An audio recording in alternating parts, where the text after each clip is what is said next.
పద్దు వాళ్ళైతే గుడి నుంచి కిందకి దిగుతూ ఉంటారు. అలా గుడి నుంచి కిందకి దిగుతూ ఉండగా పద్దు, భాను ఇంటికి వచ్చినట్లుగే కదా! దీన్ని బట్టి చూస్తే మన ఇంట్లో అడుగు పెట్టినట్లుగే కదా! అని అనేసరికి అది జరగని పని పిన్ని అని అంటూ ఉంటాడు. ఇక అదేంటిది అలా అంటున్నావు? ఇప్పుడు భాను ఇంట్లోకి వచ్చినట్లుగే కదా! ఇప్పుడు పార్టీలోకి వచ్చింది. పార్టీలోకి వచ్చి తను అన్నయ్యకి వీర తిలకం దిద్దడం ఇవన్నీ జరిగినప్పుడు అన్నయ్య గెలిచాక ఇంట్లోకి రావడం కూడా జరుగుతుంది కదా అని అనేసరికి ఇక ఆ మాటలకి పార్థు అయితే కోపంగా ఉంటాడు. ఆ మనిషిని ఎప్పటికీ ఇంటికి రానివ్వను అనేది అంటూ ఉంటాడు. అదేంటిది భాను మన ఇంట్లోకి రావడానికి చాలా ప్రయత్నాలు చేస్తుంది. ఇక బావగారు గెలవకపోవడం తర్వాత ఎరుగు. భాను మాత్రం ఇంటికి వస్తే ఇల్లు సర్వనాశనం చేస్తుంది అని చెప్పేసి శక్తి అయితే చాలా గట్టిగా చెప్తూ ఉంటుంది. ఇక అక్కడ ఉన్న శారద అలా కోపంగా చూస్తూ ఉంటుంది శక్తి వైపు. ఇక తను బాగానే ప్లాన్ వేసింది.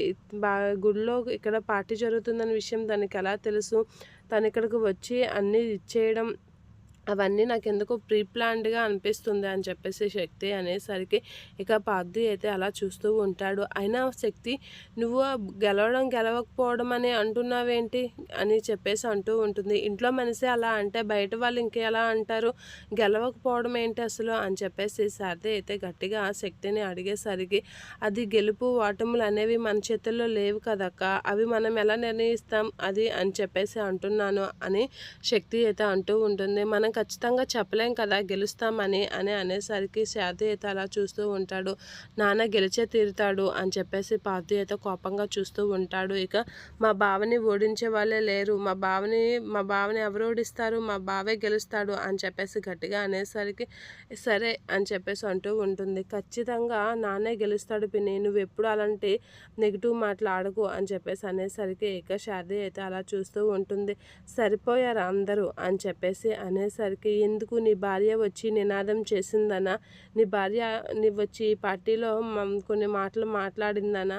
అందుకేనా గెలుస్తాడు అని చెప్తున్నావు? నీ భార్య చెప్పిందని చెప్తున్నావా? నీ భార్య చెప్పింది కదా మామయ్య గారు గెలుస్తాడు అని, అలాగట అంటున్నావా ఏంటా? సరిపోయారు అందరూ అని చెప్పేసి శక్తి అయితే అక్కడి నుంచి అనుకుంటూ వెళ్ళిపోతూ ఉంటుంది. ఆ మాటలకి పార్థు అయితే కోపంతో రగిలిపోతూ ఉంటాడు. ఇక శారద అయితే పార్థు వైపు అలా చూస్తూ ఉంటుంది. ఇక పార్థు అయితే ఏంటి పిన్ని ఇలా అనేసింది? అయినా ఇదంతటికీ కారణం భానునే.